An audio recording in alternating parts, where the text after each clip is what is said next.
Bertie is in love. He's absolutely smitten with Gwladys. That's right, Gwladys. And it gets worse. P.G. Wodehouse, today on the Classic Tales podcast.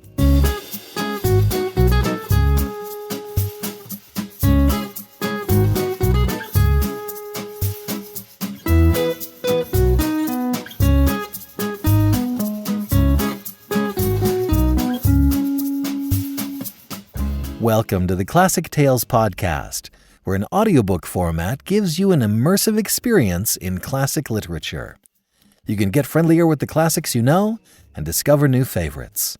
I'm your host, B.J. Harrison. I'm glad you could join us. Well, you've heard me talk a lot about the audiobook library card. It's like Netflix for audiobooks. You can listen all you want. 18 years of recordings. There's tons of stuff. Yeah. Well, I'm so happy to announce that now it's possible to buy multiple licenses and share the audiobook library card with your nearest and dearest. Maybe you're a family with a few bookworms who commute. Maybe you're a tutor with students who struggle to read. Maybe you're a therapist whose clients have trouble sleeping. Whatever the case, now you can extend the wonders of unlimited listening of the Classic Tales library with your kith, kin, colleagues, and compatriots. And the introductory prices are outrageously low, like 5 licenses for $19.99 a month. 5! It's like $4 each. And it just gets better from there. Once again, it's the best deal on the internet. Once you buy a subscription, we'll set you up to share with the people on your plan. Cancel anytime. It's a smorgasbord of listening enjoyment for all your friends and relations. Go to audiobooklibrarycard.com or follow the link in the show notes and subscribe today. Now, our word for the week by Ambrose Bierce. In this segment, we hear from the Devil's lexicographer himself as he delivers one of his caustic definitions. The word for the week is slang, and here to read it is Ambrose Bierce himself. Slang, noun. The grunt of the human hog, pignoramus intolerabilis, with an audible memory. The speech of one who utters with his tongue what he thinks with his ear, and feels the pride of a creator in accomplishing the feat of a parrot. A means under providence of setting up as a wit without a capital of sense. Thank you, Mr. Bierce. And now, Jeeves and the Spot of Art by P.G. Wodehouse.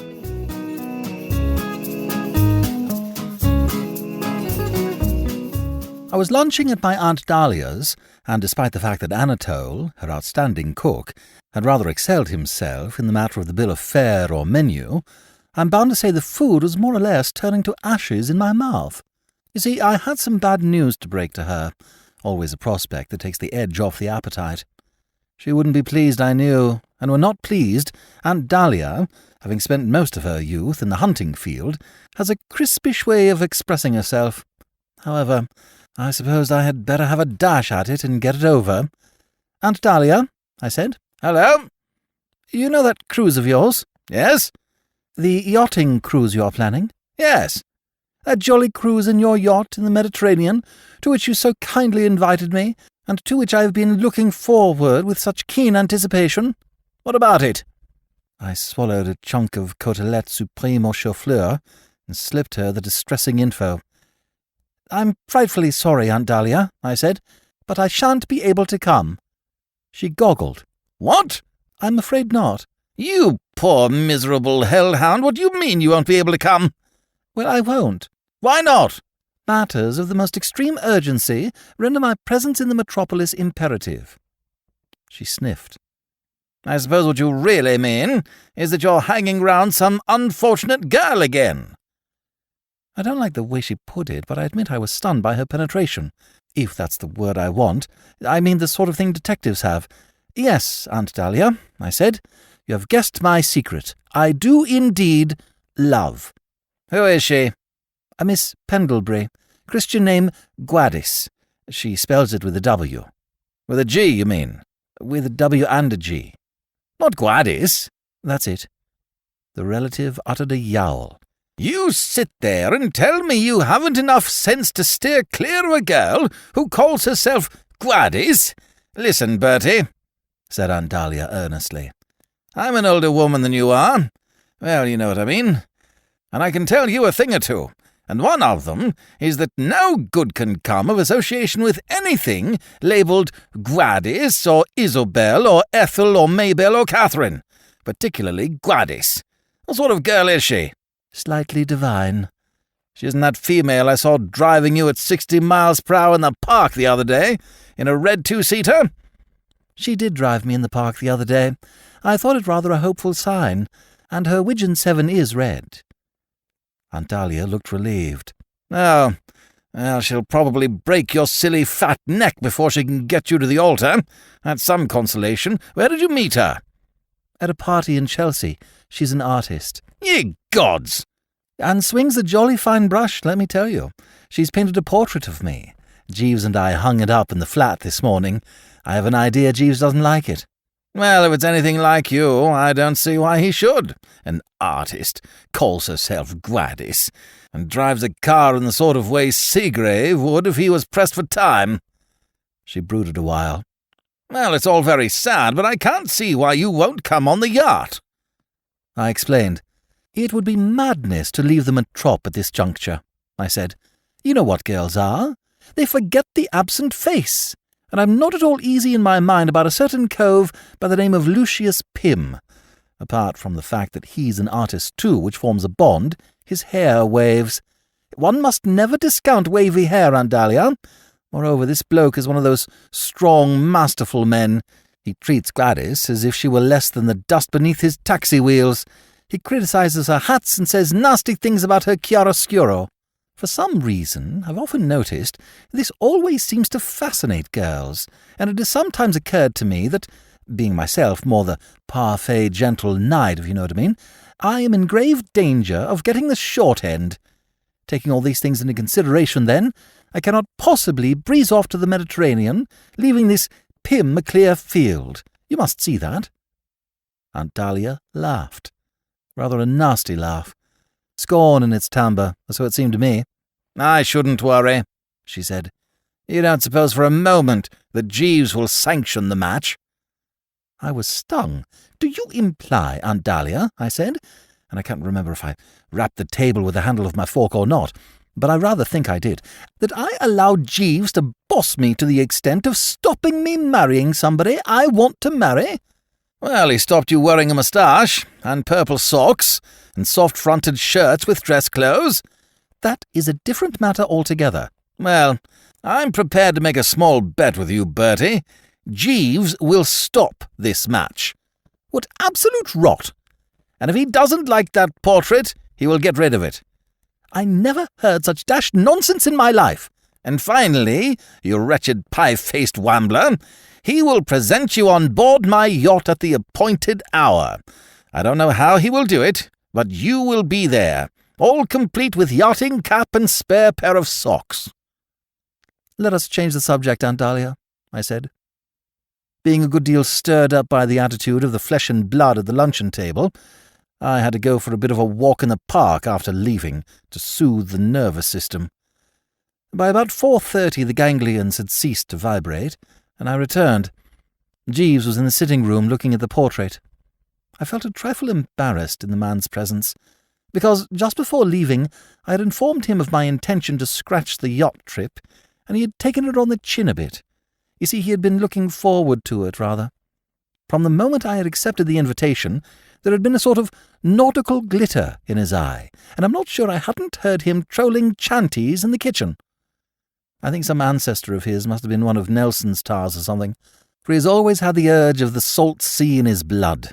I have noticed him on liners, when we were going to America, striding the deck with a sailorly roll and giving the distinct impression of being just about to heave the main-brace or splice the binnacle. So, though I had explained my reasons, taking the man fully into my confidence and concealing nothing, I knew that he was distinctly peeved, and my first act on entering was to do the cheery a bit. I joined him in front of the portrait. "Looks good, Jeeves, what?" "Yes, sir." "Nothing like a spot of art for brightening the home.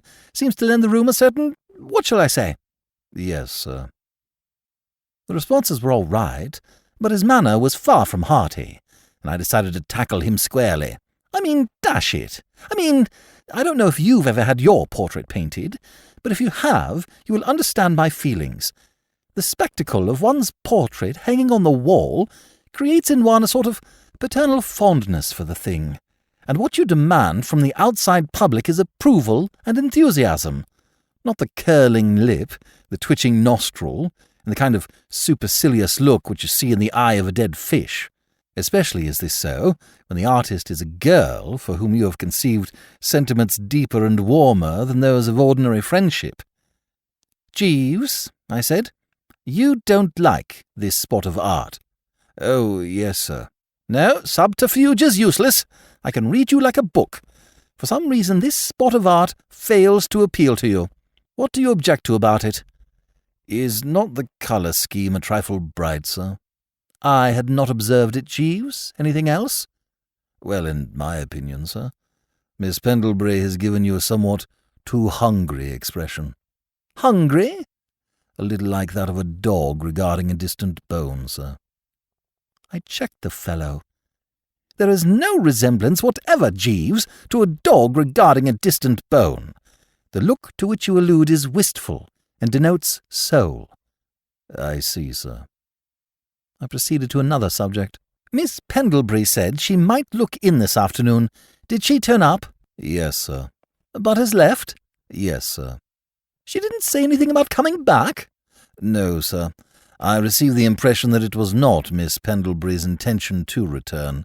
She was a little upset, sir, and expressed a desire to go to her studio and rest." "Upset? What about?" "The accident, sir." I didn't actually clutch the brow, but I did a bit of mental brow-clutching, as it were. "Don't tell me she's had an accident?" "Yes, sir." "What sort of accident?" "Automobile, sir." "Was she hurt?" "No, sir, only the gentleman." "What gentleman?" "Miss Pendlebury had the misfortune to run over a gentleman in her car, almost immediately opposite this building. He sustained a slight fracture of the leg." "Too bad. But Miss Pendlebury is all right?" "Physically, sir. Her condition appeared to be satisfactory.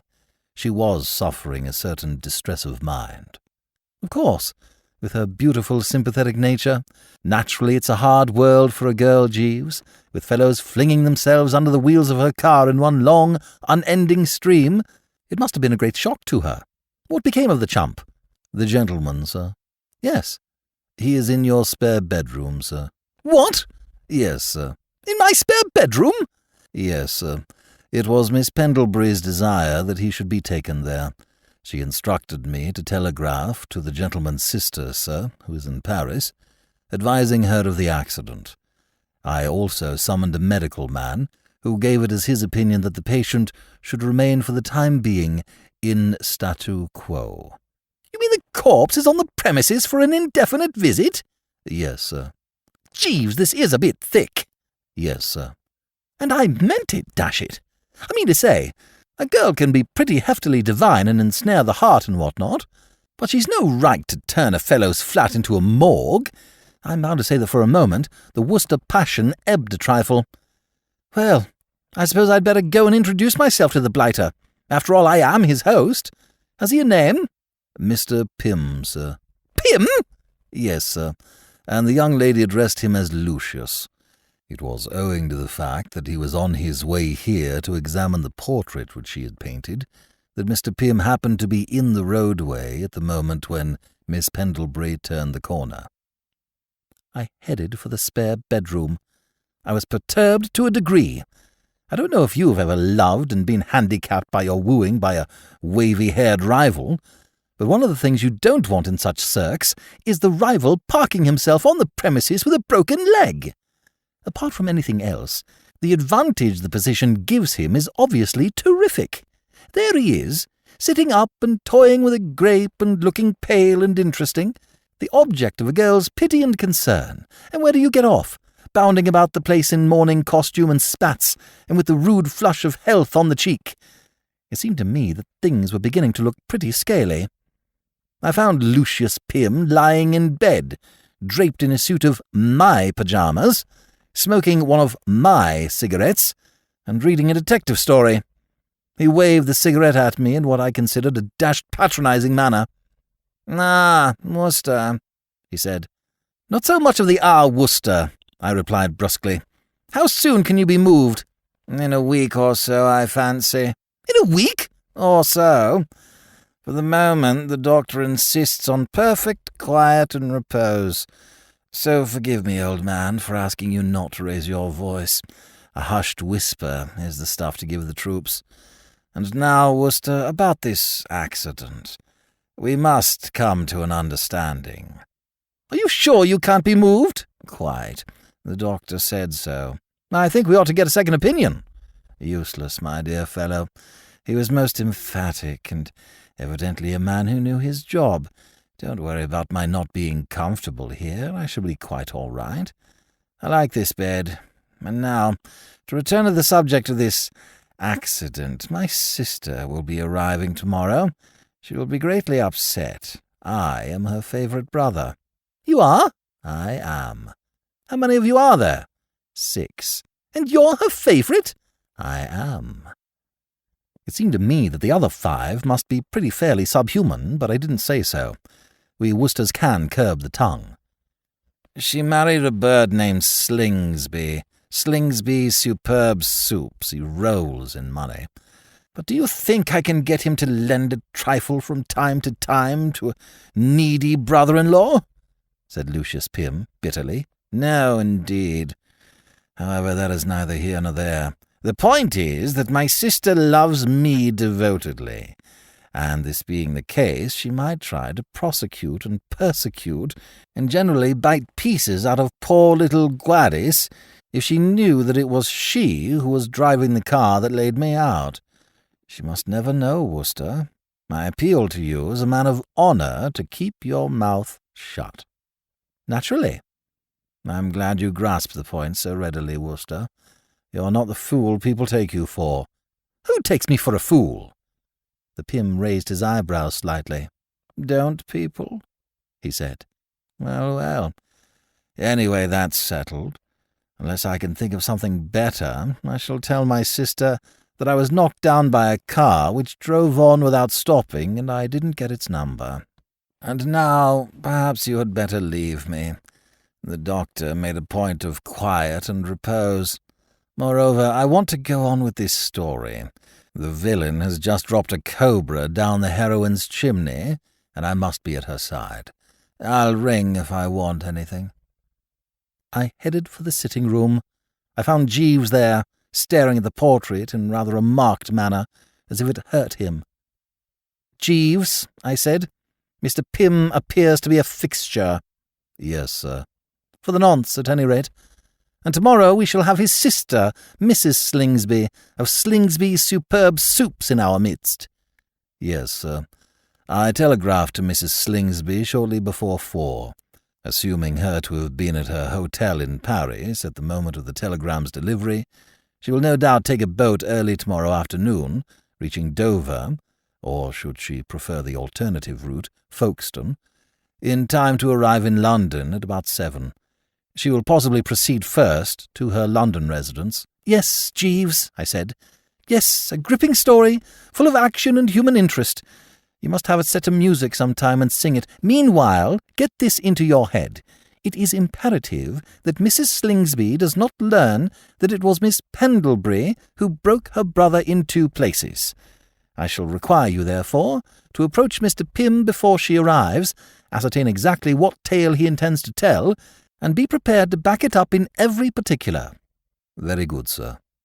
"And now, Jeeves, what of Miss Pendlebury?" "Sir?" "She's sure to call to make inquiries." "Yes, sir." "Well, she mustn't find me here. You know all about women, Jeeves." "Yes, sir." "Then tell me this.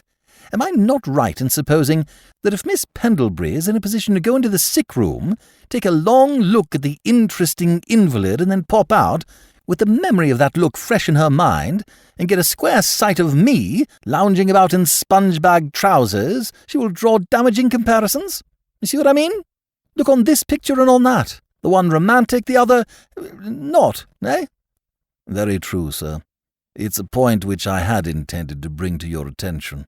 An invalid undoubtedly exercises a powerful appeal to the motherliness which exists in every woman's heart, sir. Invalids seem to stir their deepest feelings. The poet Scott has put the matter neatly in the lines, "O woman, in our hours of ease, uncertain, coy, and hard to please, when pain and anguish wring the brow." I held up a hand. "At some other time, Jeeves," I said, "I shall be delighted to hear your piece, but just now I am not in the mood. The position being as I have outlined, I propose to clear out early tomorrow morning, and not to reappear until nightfall. I shall take the car and dash down to Brighton for the day." "Very good, sir." "It is better so, is it not, Jeeves?" "Indubitably, sir." "I think so, too. The sea breezes will tone up my system, which sadly needs a dollop of toning. I leave you in charge of the old home." "Very good, sir." "Convey my regrets and sympathy to Miss Pendlebury, and tell her I have been called away on business." "Yes, sir." "Should the Slingsby require refreshment, feed her in moderation." "Very good, sir." "And in poisoning Mr. Pym's soup, don't use arsenic, which is readily detected. Go to a good chemist and get something that leaves no traces." I sighed, and cocked an eye at the portrait. "All this is very wonky, Jeeves." "Yes, sir." "When that portrait was painted, I was a happy man." "Yes, sir." "All well, Jeeves." "Very true, sir." And we left it at that. It was late-ish when I got back on the following evening. What with a bit of ozone sniffing, a good dinner, and a nice run home in the moonlight with the old car going as sweet as a nut, I was feeling in pretty good shape once more. In fact, I went so far as to sing a trifle. The spirit of the Worcesters is a buoyant spirit, and optimism had begun to reign again in the W bosom. The way I looked at it was, I saw I had been mistaken in assuming that a girl must necessarily love a fellow just because he has a broken leg. At first, no doubt, Gwladys Pendlebury would feel strangely drawn to the Pym when she saw him lying there a more or less total loss. But it would not be long before other reflections crept in. She would ask herself if she were wise in trusting her life's happiness to a man who hadn't enough sense to leap out of the way when he saw a car coming. She would tell herself that if this sort of thing happened once, who knew that it might not go on happening again and again all down the long years? And she would recoil from a married life which consisted entirely of going to hospitals and taking her husband fruit. She would realize how much better off she would be, teamed up with a fellow like Bertram Wooster, who, whatever his faults, at least walked on the pavement and looked up and down the street before he crossed it. It was in excellent spirits, accordingly, that I put the car in the garage, and it was with a merry tra-la on my lips that I let myself into the flat as Big Ben began to strike 11. I rang the bell, and presently, as if he had divined my wishes, Jeeves came in with siphon and decanter. "Home again, Jeeves?" I said. "Yes, sir." "What has been happening in my absence? Did Miss Pendlebury call?" "Yes, sir, at about 2:00. "And left?"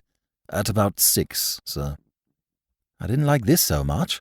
A 4-hour visit struck me as a bit sinister. "And Mrs. Slingsby?" "She arrived shortly after 8 and left at 10, sir." "Ah, agitated?" "Yes, sir, particularly when she left. She was desirous of seeing you, sir."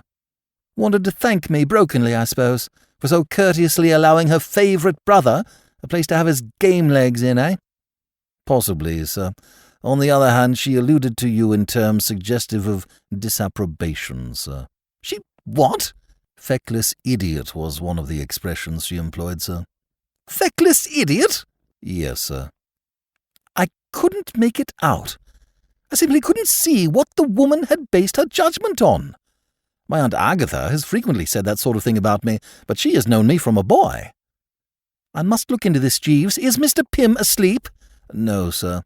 He rang the bell a moment ago to inquire if we had not a better brand of cigarette in the flat." "He did he?"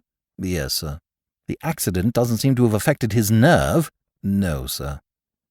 I found Lucius Pym propped up among the pillows, reading his detective story. "Ah, Worcester," he said. "Welcome home. I say, in case you were worrying, it's all right about that cobra. The hero had got at it without the villain's knowledge and extracted its poison fangs. with the result that when it fell down the chimney and started trying to bite the heroine, its efforts were null and void. I doubt if a cobra has ever felt so silly. Never mind about cobras. There's no good saying never mind about cobras, said Lucius Pym, in a gentle, rebuking sort of voice. You've jolly well got to mind about cobras. If they haven't had their poisoned fangs extracted, ask anyone. By the way, my sister looked in. She wants to have a word with you. And I want to have a word with her. 2 minds with but a single thought. What she wants to talk to you about is this accident of mine. You remember that story I was to tell her, about the car driving on? Well, the understanding was, if you recollect, that I was only to tell it if I couldn't think of something better.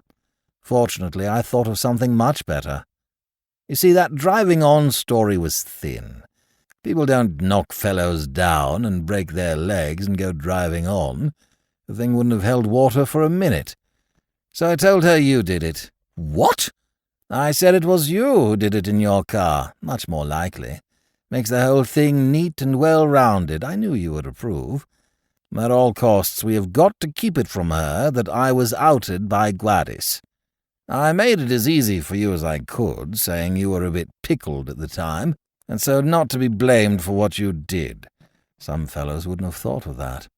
Still, said Lucius Pym, I'm afraid she's none too pleased with you. She isn't she? No, she is not. And I strongly recommend you, if you want anything like a pleasant interview tomorrow, to sweeten her a bit overnight. How do you mean sweeten her? I'd suggest you send her some flowers. It would be a graceful gesture. Roses are her favourites. Shoot her in a few roses. No. 3 Hill Street is the address, and it may make all the difference. I think it my duty to inform you, old man, that my sister Beatrice is a rather tough egg when roused. My brother-in-law is due back from New York at any moment, and the danger as I see it is that Beatrice, unless sweetened, will get at him and make him bring actions against you for torts and malfeasances and what not, and get thumping damages. He isn't over fond of me, and left to himself would rather approve than otherwise of people who broke my legs. But he's crazy about Beatrice, and will do anything she asks him to. So my advice is, gather ye rosebuds while ye may, and bung them in to No. 3 Hill Street. Otherwise, the case of Slingsby versus Worcester will be on the calendar before you can say what-ho. I gave the fellow a look. Lost on him, of course. It's a pity you didn't think of all that before, I said. And it wasn't so much the actual words, if you know what I mean, as the way I said it. I thought of it all right, said Lucius Pym, but as we were both agreed that at all costs— All right, I said, all right. You are not annoyed? Said Lucius Pym, looking at me in surprise. Oh, no. Splendid, said Lucius Pym, relieved. I knew you would feel that I had done the only possible thing. It would have been awful if Beatrice had found out about Gwladys. I dare say you have noticed, Worcester, that when women find themselves in a position to take a running kick at one of their own sex, they are twice as rough on her as they would be on a man. Now you, being of the male persuasion, will find everything made nice and smooth for you. A quart of assorted roses, a few smiles, a tactful word or two, and she'll have melted before you know where you are. Play your cards properly, and you and Beatrice will be laughing merrily together in about 5 minutes. Better not let Slingsby's soups catch you at it, however. He's very jealous where Beatrice is concerned. And now you'll forgive me, old chap, if I send you away. The doctor says I ought not to talk too much for a day or two. Besides, it's time for beddy-bye. The more I thought it over, the better that idea of sending those roses looked.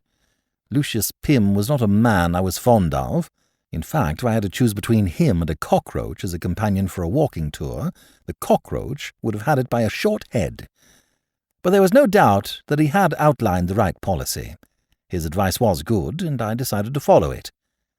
Rising next morning at 10:15, I swallowed a strengthening breakfast and legged it off to that flower shop in Piccadilly. I couldn't leave the thing to Jeeves. It was essentially a mission that demanded the personal touch. I laid out a couple of quid on a sizable bouquet, sent it with my card to Hill Street, and then looked in at the drones for a refresher. It is a thing I don't often do in the morning, but this threatened to be rather a special morning. It was about noon when I got back to the flat.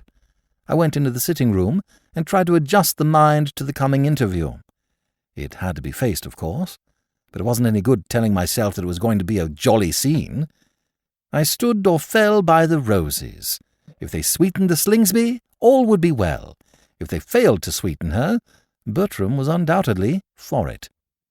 The clock ticked on, but she did not come. A late riser, I took it, and was slightly encouraged by the reflection. My experience of women has been that the earlier they leave the hay, the more vicious specimens they are apt to be. My Aunt Agatha, for instance, is always up with the lark, and look at her. Still, we couldn't be sure that this rule always worked, and after a while the suspense began to get in amongst me a bit. To divert the mind, I fetched the old putter out of its bag and began to practice putts into a glass. After all, even if the Slingsby turned out to be all that I had pictured her in my gloomier moments, I should have improved my close-to-the-hole work on the green and be that much up at any rate. It was while I was shaping for a trick shot that the doorbell went. I picked up the glass and shoved the putter behind the settee. It struck me that if the woman found me engaged on what you might call a frivolous pursuit, she might take it to indicate lack of remorse and proper feeling. I straightened the collar, pulled down the waistcoat, and managed to fasten on the face of a sort of sad half-smile, which was welcoming without being actually jovial. It looked all right in the mirror, and I held it as the door opened. "Mr. Slingsby," announced Jeeves. And having spoken these words, he closed the door and left us together. For quite a time there wasn't anything in the way of chit-chat. The shock of expecting Mrs. Slingsby and finding myself confronted by something entirely different, in fact not the same thing at all, seemed to have affected the vocal cords. And the visitor didn't appear to be disposed to make light conversation himself. He stood there, looking strong and silent. I suppose you have to be like that if you want to manufacture a really convincing soup. Slingsby's superb soups was a Roman emperor-looking sort of bird, with keen, penetrating eyes and one of those jutting chins. The eyes seemed to me to be fixed on me in a dashed unpleasant stare, and unless I was mistaken, he was grinding his teeth a trifle. For some reason he appeared to have taken a strong dislike to me at sight, and I'm bound to say this rather puzzled me. I don't pretend to have one of those fascinating personalities which you get from studying the booklets advertised in the back pages of the magazines, but I couldn't recall another case in the whole of my career where a single glimpse of the old map had been enough to make anyone look as if he wanted to foam at the mouth. Usually, when people meet me for the first time, they don't seem to know I'm there. However, I exerted myself to play the host. "Mr. Slingsby?" "That is my name." "Just got back from America?" "I landed this morning." "Sooner than expected, what?" "So I imagine." "Very glad to see you." "You will not be long." I took time off to do a bit of gulping. I saw now what had happened. This bloke had been home, seen his wife, heard the story of the accident, and had hastened round to slip it across me. Evidently those roses had not sweetened the female of the species. The only thing to do now seemed to be to take a stab at sweetening the male. "Have a drink?" I said. "No." "A cigarette?" "No." "A chair?" "No." I went into silence once more. These non-drinking, non-smoking, non-sitters are hard birds to handle. "Don't grin at me, sir." I shot a glance at myself in the mirror and saw what he meant. The sad half-smile had slopped over a bit. I adjusted it, and there was another pause. "Now, sir," said the superb super, "to business. I think I need scarcely tell you why I am here." "No, of course, absolutely. It's about that little matter—" He gave a snort which nearly upset a vase on the mantelpiece. "Little matter? You consider it a little matter, do you? Well, let me tell you, sir, that when I find that during my absence from the country a man has been annoying my wife with his importunities, I regard it as anything but a little matter, and I shall endeavour," said the super, as he rubbed his hands together in a hideous, menacing way, to make you see the thing in the same light." I couldn't make head or tail of this. I simply couldn't follow him. The lemon began to swim. "Eh?" I said. "Your wife?" "You heard me." "There must be some mistake." "There is. You made it." "But I don't know your wife." "Ah!" "I never even met her." "Pshaw!" "Honestly, I haven't." "Ah!" He drank me in for a moment. "Do you deny you sent her flowers?" I felt the heart turn a double somersault. I began to catch his drift. "Flowers!" he proceeded. "Roses, sir. Great, fat, beastly roses. Enough of them to sink a ship. Your card was attached to them by a small pin." His voice died away in a sort of gurgle, and I saw that he was staring at something behind me. I spun round, and there in the doorway, I hadn't seen it open, because during the last spasm of dialogue I had been backing cautiously toward it, stood a female. One glance was enough to tell me who it was. No woman would look so like Lucius Pym who hadn't the misfortune to be related to him. It was Sister Beatrice, the tough egg. I saw all. She had left her home before the flowers arrived. She had sneaked, unsweetened, into the flat while I was fortifying the system at the drones, and here she was. I said. "Alexander!" said the female. "Cool!" said the super. Or it may have been cool. Whatever it was in the nature of a battle cry or slogan of war. The super's worst suspicions had obviously been confirmed. His eyes shone with a strange light. His chin pushed itself out another couple of inches. He clenched and unclenched his fingers once or twice, as if to make sure that they were working properly and could be relied on to do a good clean job of strangling. Then, once more observing, "Coo!" or goo, he sprang forward, trod on the golf ball I had been practicing putting with, and took one of the finest tosses I have ever witnessed. The perler of a lifetime. For a moment the air seemed to be full of arms and legs, and then, with a thud that nearly dislocated the flat, he made a forced landing. And feeling I had had about all I wanted, I oiled from the room and was in the act of grabbing my hat from the rack in the hall when Jeeves appeared. "I fancied I heard a noise, sir," said Jeeves. "Possibly," I said. "It was Mr. Slingsby." "Sir?" "Mr. Slingsby practising Russian dances," I explained. "I rather think he has fractured an assortment of limbs. Better go in and see." "Very good, sir." "If he is the wreck I imagine, put him in my room and send for a doctor. The flat is filling up nicely with the various units of the Pym family and its connections, eh, Jeeves?" "Yes, sir."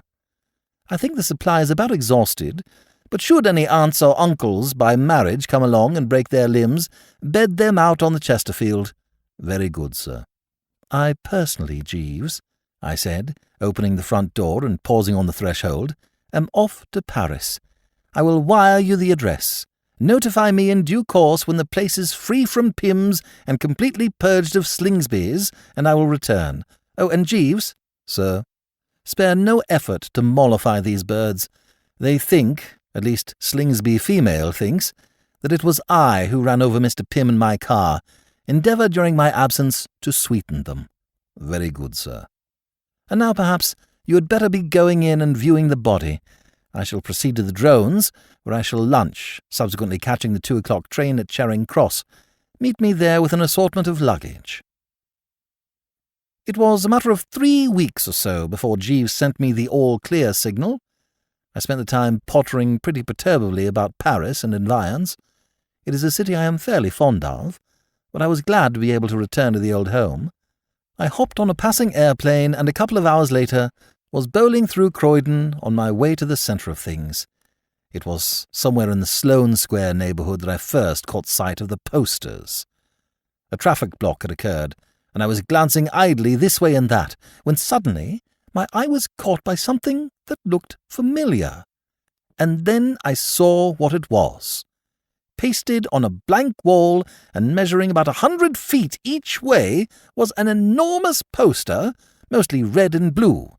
At the top of it were the words "Slingsby's Superb Soups," and at the bottom, "Succulent and Strengthening." And in between, me. Yes, dash it, Bertram Wooster in person. A reproduction of the Pendlebury portrait, perfect in every detail.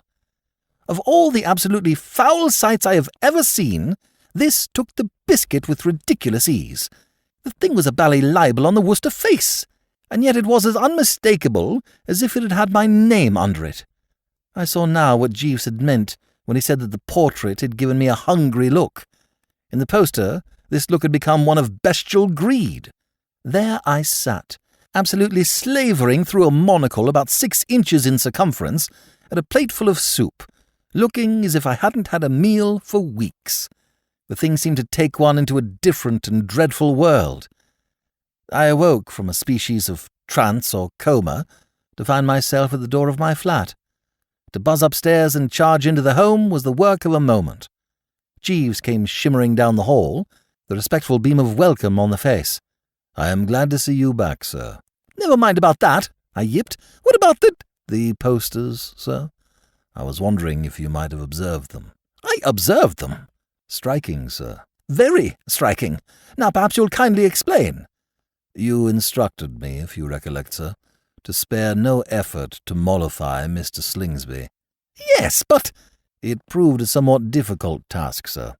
For some time Mr. Slingsby, on the advice and owing to the persuasion of Mrs. Slingsby, appeared to be resolved to institute an action in law against you, a procedure which I knew you would find most distasteful."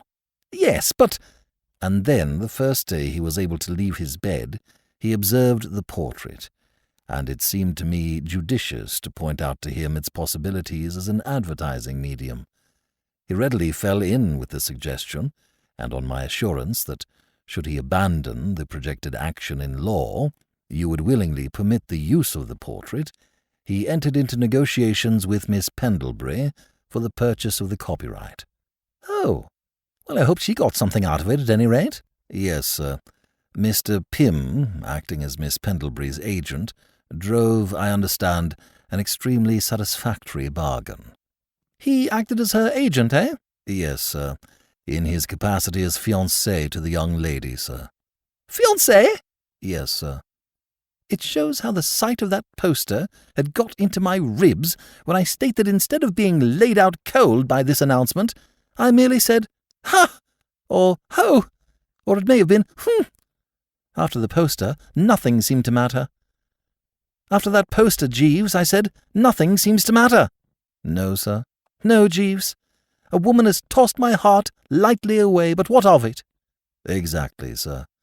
"The voice of love seemed to call to me, but it was a wrong number. Is that going to crush me?"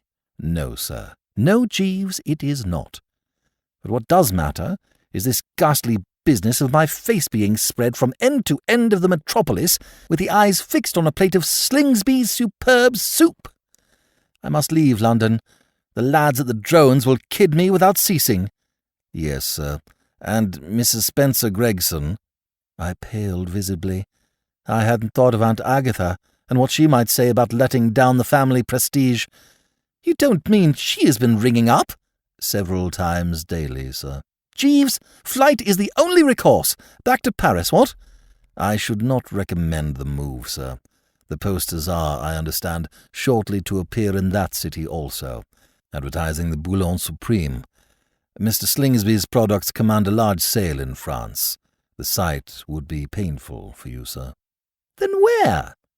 "If I might make a suggestion, sir, why not adhere to your original intention of cruising in Mrs. Travers' yacht in the Mediterranean? On the yacht you would be free from the annoyance of these advertising displays." The man seemed to me to be drivelling. "But the yacht started weeks ago. It may be anywhere by now." "No, sir. The cruise was postponed for a month, owing to the illness of Mrs. Travers' chef Anatole, who contracted influenza. Mrs. Travers refused to sail without him." "You mean they haven't started?" "Not yet, sir. The yacht sails from Southampton on Tuesday next." "Why, dash it, nothing could be sweeter." "No, sir." "Ring up Aunt Dahlia and tell her we'll be there." "I ventured to take the liberty of doing that before you arrived, sir." "You did?" "Yes, sir. I thought it probable that the plan would appeal to you." "It does. I've wished all along I was going on that cruise." "I too, sir. It should be extremely pleasant." "The tang of the salt breezes, Jeeves?" "Yes, sir." "The moonlight on the water?" "Precisely, sir." "The gentle heaving of the waves?" "Exactly, sir." I felt absolutely in the pink. Gwladys? Pah! The posters? Bah! That was the way I looked at it. "Yo-ho-ho, Jeeves," I said. "Yes, sir." "In fact, I will go further. Yo-ho-ho and a bottle of rum." "Very good, sir. I will bring it immediately."